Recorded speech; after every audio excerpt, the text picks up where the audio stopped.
Welcome to Why Did I Buy This? Today's episode, we're going to be talking about monitors, external monitors, why I bought what I did, the journey to get there. Do you go cheap? Do you go expensive? And they range from $150 to thousands of dollars. So thanks for being here and check it out. So let's get into it. The first monitor I ever picked up was this 7-inch, is it 7-inch? 5-inch, 7-inch newer. This monitor was about $140. I honestly was buying it because you look on behind the scenes of other professional shooters and was like, oh, I need to have an external monitor. Why? Well, I want to be able to see myself if I'm recording myself. But the reality is, like, this is like a really cheap, can only do one thing, which is show the display of your camera. Which, if that's all you want it for, is just to show your camera feed, then by God, pick this up. It's cheap, it's dependable, it's sturdy, HDMI input, and you can power it through various ways, through your standard Sony battery, or you can do like a DTAP battery. It does come with like a shade, it does come with like a cool little case. I haven't used this in 3 years. One of these days I'll mount it somewhere on a wall just for a fun feed. But for a beginner monitor, if you're on a budget, then yeah, pick this guy up. It's super cheap. If you've watched any of my other videos, you'll see me say all the time, Never buy the cheap stuff, just buy the expensive thing. Well, one of the brands I continually saw was the Atomos monitors. Now, I don't have the monitor with me, but it's the 5-inch Atomos Shinobi. It was like $300. There's another level up called the Ninja, but the Atomos Shinobi is a great mid-tier monitor. 1,000 nits of brightness, same as the iPhone. The thing that the Shinobi has over that newer $140 one is it has an SD card slot. So you can actually record directly to your monitor the feed from the camera. Also, touchscreen, and it's one of the lightest monitors you'll find out there. For $300, you really can't go wrong there. One of the biggest determining factors to buy this over, say, the newer is the quality. $140, it's basically just a tiny TV. But when you buy the Atomos product line, you're buying quality. And for $300, it was like, hey, this looks like something quality. It feels like it's something quality. And that's why I picked it up. So continuing on my external monitor journey is I picked up the Blackmagic 12G 5-inch monitor. For me, this is one of the stupidest decisions I made. I kind of regret buying it because it was overkill and we don't even use it. And the reason I picked this one up is because of the Amazon shipping times. And I know that's the stupidest reason to spend $800 on a monitor, but I knew I wanted to get a Blackmagic to match the cameras. I had to get the 12G over the standard one only because of the delivery times, because I needed it for a specific date. Again, I said I regret it. It's overkill. We've used it maybe 3 times ever, and it mainly sits on the shelf. So out of all the devices here, that's the one I would say, hey, maybe do a little bit more research. For us, again, it was a bad purchase, but it does have a lot of the features that the Shinobi has. In addition to that, it also has SDI inputs. But on this one, the SDI input is like an SDI mini, and good luck trying to figure out going through the process to find that connector. We went through, I think, 4 different variations with Amazon before we found the one that worked. So on this guy, I don't recommend it. I'm sure it's quality. I'm sure it's great. For us, I'd hard pass. Also, it's super tiny. I like the bigger screens. Moving on, don't buy this.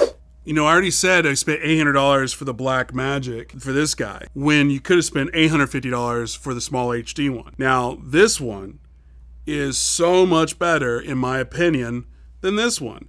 Mainly because we have a red Komodo here. In this one, you're able to upgrade and get a $1,200 all-inclusive version that has the connector, and you can connect this straight to your red Komodo, and you can control the Komodo through your monitor. It's a 7-inch monitor, it's touchscreen. The thing it doesn't have is the SD card slot that you do on these other monitors. But, I mean, do you really want to record your red Komodo stuff on an SD card? That's why you have the $700-800 CFast cards. But this thing right here, if you have a red Komodo, you got to get it. Now, there is an alternative, the port keys, and I saw some negative press about the port keys. I was just thinking, you know what? Sometimes I have bad luck when it comes to wireless or Wi-Fi or Bluetooth connections. I just prefer the hardline connection that this makes with the Red Komodo, and it's not going to fail. So the small HD, if you have a Red Komodo, I would definitely recommend it. As far as specs, has 1,000 nits of brightness, has the inputs that are SDI and HDMI. It's 1920 by 1200, and it's touchscreen. So now that we have the Red Komodo with that small HD monitor, what if you want to have somebody that has like a director's kit? Well, I picked up the wooden director's kit. I don't know if it's called a director's kit, but it's like the wooden director's, drive a car thing. What I like about this is you could throw a D-tap on there. Well, you have to upgrade and buy a D-tap adapter, but you put a D-tap on there and all your connections here can be powered through the D-tap. So I then picked up a 7-inch Atomos Shinobi because, again, Atomos makes some really good stuff. I'm just now realizing I've spent a lot of money on monitors because this monitor was $700. So $700 just so you can have 2 more inches of screen. It made sense to me at the time, but I think it helps. So if I've got this monitor kit, I've got a full monitor that whoever's directing or maybe your client can watch and utilize that. Now, to make this work, Vaxis has this product called the Atom 500 SDI, and what it's cool about it, you plug this in the back of the Red Komodo, and on the back it has a V-mount battery adapter. So that V-mount battery will power everything on the rig. So if you're going to get a Red, definitely get the small HD, but if you want that wireless capability, pick something like this up. Do I recommend buying 5 monitors? No, but depending on what camera you have, if you have a Red Komodo, pick up the small HD. If you're just doing a run and gun shoot, the Atomos Shinobi series is great.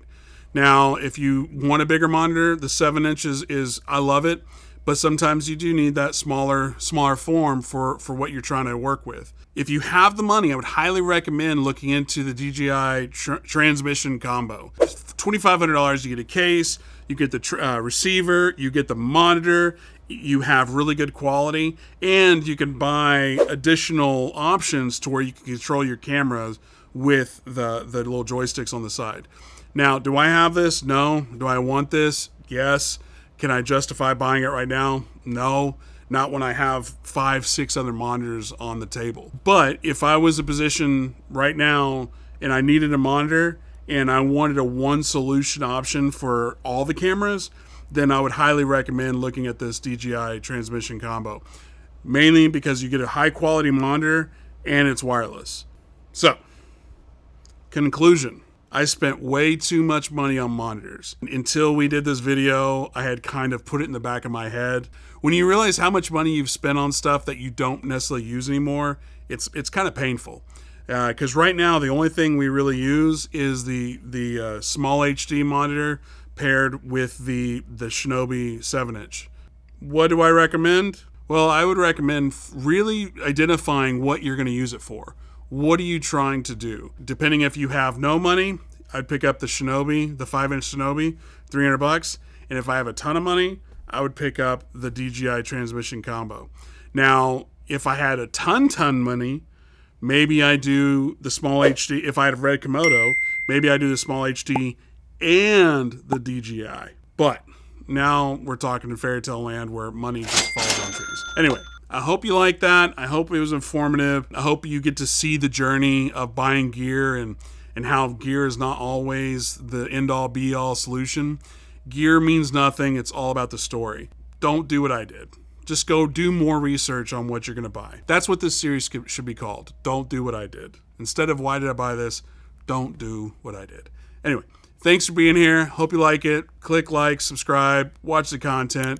If you're going to buy anything, I'm sure there's an Amazon link below. Use one of those. That way I can make $1 or $2 because I'm poor because I bought all these damn monitors. See you next time.